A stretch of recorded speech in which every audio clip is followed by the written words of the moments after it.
والصلاة والسلام على سيد الأنبياء والمرسلين نبينا محمد وآله وصحبه أجمعين ومن تبعهم بإحسان إلى يوم الدين. أما بعد، أعوذ بالله من الشيطان الرجيم. يا أيها الذين آمنوا اتقوا الله وكونوا مع الصادقين.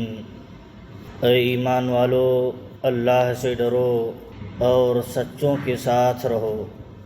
اللہ رب العالمین نے انسان کو ہدایت پر قائم رہنے کے لیے، ایمان پر قائم رہنے کے لیے اور دنیا کی فتنوں سے اپنے آپ کو محفوظ رکھنے کے لیے اللہ رب العالمین نے یہ ہدایت جاری فرمائی ہے ایمان والوں کے لیے کہ وہ اگر اپنے ایمان کی حفاظت چاہتے ہیں اور فتنوں سے اور دنیا کی آلائشوں سے پاک رکھنا چاہتے ہیں تو اس نسخے پر انہیں عمل کرنا ہوگا. وہ یہ ہے کہ ایمان والوں کو چاہیے کہ اللہ سے ڈرتے رہیں، اور کس معاملے میں یہاں جس چیز کا تذکرہ ہے، کسی بھی عمل سے پہلے اگر اللہ سے ڈرنے کی بات کی جاتی ہے تو یہ معنی یہ ہوتا ہے کہ اپنے اندر یہ ایک طرح سے احساس پیدا کر لیں اس مسئلے میں کہ یہ کوئی مسئلہ معمولی مسئلہ نہیں ہے. اللہ سے اس مسئلے میں ڈرتے رہیں اور سچوں کا ساتھ اختیار کریں، اچھے لوگوں کی سنگت اختیار کریں. اٹھنا بیٹھنا، چلنا پھرنا، کام کاج یا بہرحال جو بھی انسان اپنے اوقات دوستوں کے ساتھ گزارتا ہے تو دوستوں کے انتخاب میں غور کر لے کہ کن کے ساتھ ہماری دوستی ہے، یاری ہے، اٹھنا ہے بیٹھنا ہے. انسان کی زندگی پر دوستوں کا بڑا گہرا اثر ہوتا ہے، بڑا گہرا اثر ہوتا ہے. دنیوی معاملات میں اور اخروی معاملات میں بھی اس کا بڑا گہرا اثر ہوتا ہے. اللہ کے نبی صلی اللہ علیہ وسلم کے صحابہ کرام کی اب حالت دیکھیں اور وہیں آپ دیکھیں منافقین کی حالت دیکھیں. نبی اکرم صلی اللہ علیہ وسلم کے صحابہ آپ صلی اللہ علیہ وسلم کے ساتھ اٹھنا بیٹھنا اور آپ کے صحابہ آپس میں ایک دوسرے کے ساتھ اٹھنا بیٹھنا پسند کیا کرتے تھے، اور یہ ان کا ایک طرح سے دینی حصہ اور فریضہ بن چکا تھا، اس پر خصوصی توجہ دیا کرتے تھے. وہیں منافقین دیکھیے، ان کی دوستی یہود کے ساتھ، کفار کے ساتھ، اور وقت مطلب کبھی ضرورت پڑی یا کبھی فائدہ کوئی دنیوی ہوا تو مومنوں کے ساتھ بھی ہو لیے، لیکن وہ صرف وقتی فائدے کے تحت ہوا کرتا تھا، ورنہ عام طور پر یہ مسلمانوں کے ساتھ، صحابہ کے ساتھ، نبی اکرم صلی اللہ علیہ وسلم کے ساتھ اٹھنا بیٹھنا پسند نہیں کیا کرتے تھے. یہود کا معاملہ لے لے، یہود کن سے دوستی گاٹھے ہوئے تھے، کن کے ساتھ ان کا اٹھنا بیٹھنا تھا. حق باتیں یا حق کی تعلیمات یہ کیوں نہیں پسند کیا کرتے تھے، کیوں نہیں قبول کرتے تھے؟ سب سے بڑی وجہ یہی تھی کہ ان کا اٹھنا بیٹھنا اور دوستی یاری یہ اللہ کے دشمنوں کے ساتھ تھی، اللہ کے دشمنوں کے ساتھ تھی. اور دیکھیں یہ بیماری جو ان کے اندر، یہود کے اندر جو سرایت کر گئی تھی، وہ جس کے اندر بھی وہ بیماری سرایت کر جائے وہ انسان کبھی بھی نہ تو اچھوں کی دوستی اختیار کرے گا اور نہ ہی ان کی دوستی کو فائدے کی نظر سے اور بہتری کی نظر سے دیکھے گا. آپ دیکھیں دو طرح کے لوگ اچھوں کی دوستی نہیں اختیار کرتے ہیں. ایک تو متکبر قسم کے لوگ، متکبر مغرور قسم کے لوگ، گھمنڈی قسم کے لوگ کبھی بھی اچھوں کو وہ اچھا سمجھیں گے ہی نہیں تو ان کی دوستی کیسے اختیار کریں گے. یہ بیماری یہود کے اندر موجود تھی.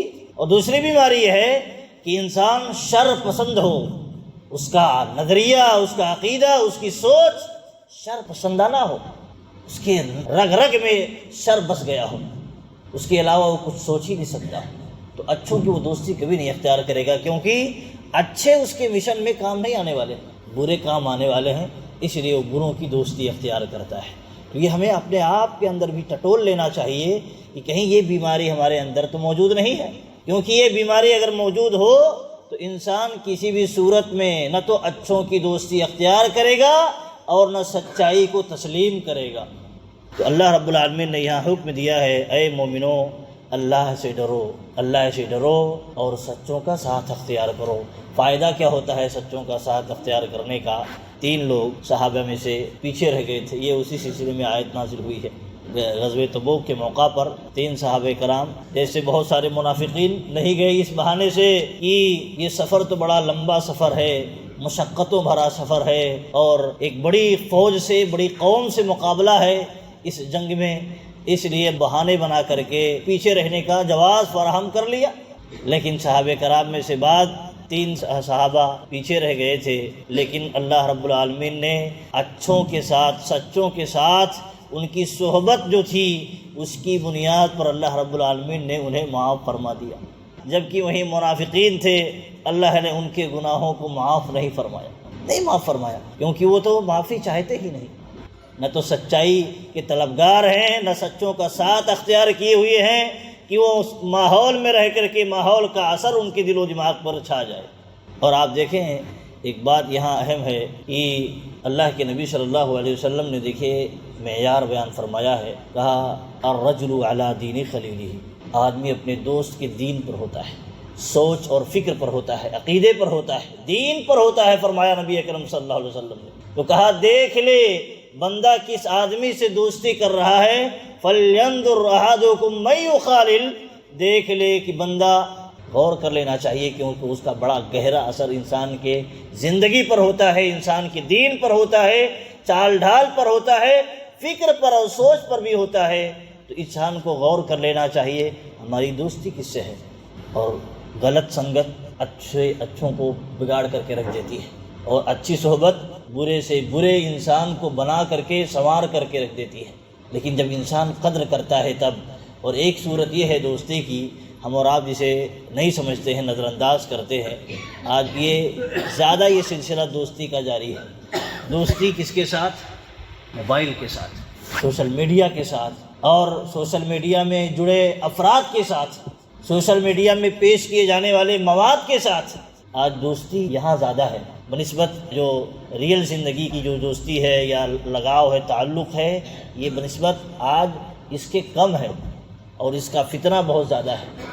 سماج میں لوگوں کے ساتھ جب دوستی ہوتی ہے تو لوگوں کی نظر بھی ہوتی ہے، یہ آدمی کس کے ساتھ اٹھتا ہے بیٹھتا ہے، اس کا کس کے ساتھ تعلق ہے، نہیں تعلق ہے، تو اس سے انسان کو جج کرتا ہے، فیصلہ کرتا ہے، سمجھتا ہے، اس کے مزاج کو سمجھتا ہے، اس کی طبیعت کو سمجھتا ہے، اس کے عقیدے اور دین کو سمجھتا ہے۔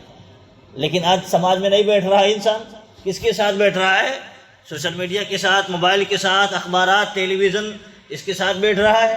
تو آپ مزاج سمجھنا بھی مشکل ہو گیا ہے انسان کو، لیکن یہ بڑا خطرہ ہے، یہ ہمیں سمجھنے کی ضرورت ہے۔ بعض سالس کہا کرتے تھے کہ مجھ سے کہا جاتا تھا آپ ہم سب کے ساتھ اتنا وقت نہیں دیتے جتنا ایک طرح سے آپ کتابوں کے ساتھ وقت دیتے ہیں، تو کہتے ہیں ہم رسول اللہ صلی اللہ علیہ وسلم کے ساتھ اور رسول اللہ صلی اللہ علیہ وسلم کے صحابہ کے ساتھ ہم اٹھتے بیٹھتے ہیں، اس لیے ہم اتنا وقت آپ کو نہیں دے پاتے ہیں، کیونکہ ہم نبی اکرم صلی اللہ علیہ وسلم اور صحابہ کرام کی صحبت میں بیٹھتے ہیں، اٹھتے ہیں۔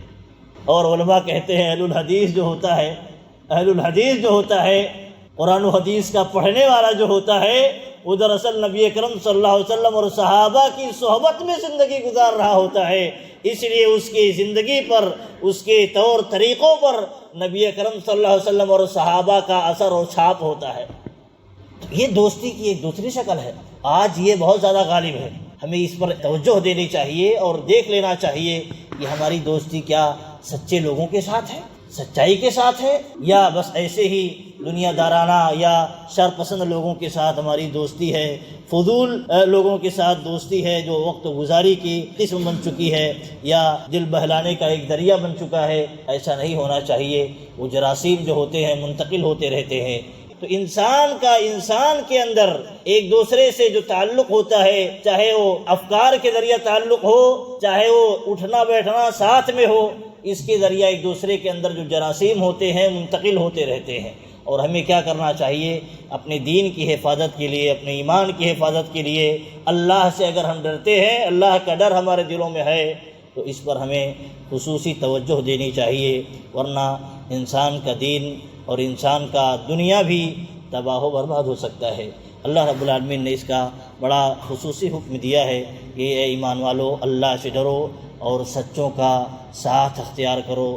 آپ دیکھیں انسان دوستی ضرور کرے گا، کوئی چارہ نہیں ہے اس کا۔ انسان کی جو کمزوریاں ہیں، انسان جو بہت سارے سہاروں کا محتاج ہوتا ہے، ان میں ایک سہارا دوستی کا ہے، ایک سہارا رشتہ داری کا ہے، ایک سہارا جہاں وہ کام کرتا ہے، کام سے جڑے لوگوں کا اس سے جڑنا، یا اس کا ان سے جڑنا ایک طرح سے یہ بھی اس کی ایک مجبوری ہوتی ہے۔ تو یہاں اس لیے بھی ہمیں یاد رکھنے کی ضرورت ہے، اگر ہم اچھوں کے ساتھ دوستی نہیں اختیار کریں گے، اچھوں کے ساتھ اٹھنا بیٹھنا نہیں اختیار کریں گے، تو ہمارا بروں کے ساتھ کہیں نہ کہیں اٹھنا بیٹھنا دوستی یاری ہو جائے گی۔ یہ انسان کی جو ضرورت ہے، اس ضرورت کی بنیاد پر انسان ایسوں کے ساتھ کہیں نہ کہیں دوستی کا رشتہ گانٹھ لے گا۔ نقصان پھر دین کا ہوگا، ایمان کا ہوگا، آخرت کا ہوگا، اور دنیا کا بھی نقصان ہوتا ہے۔ لیکن دنیا کے نقصان میں انسان تو بڑا الرٹ ہوتا ہے، فلاں فراڈ آدمی ہے، فلاں ایسا ہے ویسا ہے، ہمیں دھوکہ دے دے گا۔ دنیوی معاملات میں تو الرٹ ہو جاتا ہے، چوکنا ہو جاتا ہے، دوسروں کو بھی آگاہ کرتا ہے فلاں آدمی ایسا ہے ویسا ہے۔ لیکن جہاں دین کا معاملہ آتا ہے، عقیدے کا معاملہ آتا ہے، فکر اور سوچ کا معاملہ آتا ہے، وہاں انسان بڑا روادار ہو جاتا ہے اور بڑا فراخ دلی کا مظاہرہ کرنے لگ جاتا ہے، جہاں کہ اس کی دین کا خطرہ ہے، آخرت کا خطرہ ہے، ایمان کا خطرہ ہے، حالانکہ اس میں اور حساس اسے ہو جانا چاہیے۔ اللہ رب العالمین نے یہاں صحابہ کو حکم دیا ہے، اور صحابہ نے جب یہ برتا اس نسخے کو اپنایا، اختیار کیا، اور آپ دیکھیں انسان کا مقام بھی اسی اعتبار سے اس کا بڑا ہوتا ہے، جس سے اس کی دوستی ہوتی ہے، اسی کے اعتبار سے اس کا مقام بھی بڑا ہوتا ہے۔ ایک آدمی اپنے استاد سے جڑا ہوا ہے، اور استاد یقیناً علم میں، تقویٰ میں، پرہیزگاری میں، ایمان میں اعلیٰ مقام پر فائز ہیں، تو شاگرد کا بھی ایک طرح سے اس پر اتنا گہرا اثر ہوگا۔ آپ دیکھیں نبی اکرم صلی اللہ علیہ وسلم کے سب سے زیادہ قریب رہنے والے کون سے صحابی ہیں؟ ابو بکر رضی اللہ تعالی عنہ۔ نبی اکرم صلی اللہ علیہ وسلم نے انہیں اپنا دوست بنایا تھا، اور انہوں نے نبی اکرم صلی اللہ علیہ وسلم کو اپنا دوست بنایا تھا۔ آپ دیکھیں دوستی کا گہرا اثر، کہ مقام نبی اکرم صلی اللہ علیہ وسلم کے بعد کن کا سب سے اعلیٰ اور اونچا ہوتا ہے؟ ابو بکر صدیق رضی اللہ تعالی عنہ کا مقام۔ تو اچھوں سے، سچوں سے دوستی کا فائدہ دنیا کے اندر بھی ہوتا ہے، آخرت کے اندر بھی ہوتا ہے۔ کہ اللہ کے نبی صلی اللہ علیہ وسلم کا انتقال ہوتا ہے تو آپ صلی اللہ علیہ وسلم کے سب سے زیادہ قریب جو تھے، ان کا مقام آپ صلی اللہ علیہ وسلم کے بعد سب سے اونچا ہوتا ہے، کیونکہ آپ صلی اللہ علیہ وسلم سے انہوں نے تربیت بہت کچھ حاصل کی ہے۔ تو اس لیے ہمیں بھی اس نسخے پر عمل کرنا چاہیے، اگر ہم یقیناً کامیابی چاہتے ہیں، فتنوں سے اپنے آپ کو بچانا چاہتے ہیں، اور آخرت میں کامیابی چاہتے ہیں، دنیا میں کامیابی چاہتے ہیں، تو سچوں کا ساتھ اختیار کرنا چاہیے، ایمان والوں کا ساتھ اختیار کرنا چاہیے۔ فرمایا ہے کہ اللہ رب العالمین نے دوسری آیت کے اندر کہا، جہاں دیکھو اللہ کی آیتوں کا استہزاء، مذاق اڑایا جاتا ہو، اور ایسے لوگ ہوں جہاں ایمان کا، دین کا، مسلمانوں کا، علماء کا مذاق اڑاتے ہوں، مت بیٹھنا اس مجلس میں۔ کہا بیٹھنے کا نتیجہ کیا ہوگا؟ کہا تمہارا بھی اسی میں شمار ہو جائے گا۔ ایک نقصان یہ ہوگا، تمہارا بھی شمار ہو جائے گا، بھلے تم خاموش بیٹھے تو ہو، شریک تو ہو اس مجلس کے اندر، تمہارا بھی اسی میں شمار ہوگا، اور اگر کوئی خدا نخواستہ کوئی عذاب آیا تو تمہارا بھی انجام انہی لوگوں کے ساتھ عذاب میں ہوگا۔ تو یہ ہمیں سوچنے کی ضرورت ہے، فکر کی ضرورت ہے۔ اللہ تعالی ہم سب کو اس کی توفیق دے کہ ہم سچوں کا ساتھ اختیار کریں، مومنوں کا ساتھ اختیار کریں، علماء اور دین پسند لوگوں کے ساتھ اختیار کریں۔ اللہ تعالی ہم سب کو اس کی توفیق دے، آمین۔ وصلی اللہ علی نبینا محمد وآلہ وصحبہ اجمعین۔ السلام علیکم ورحمۃ اللہ وبرکاتہ۔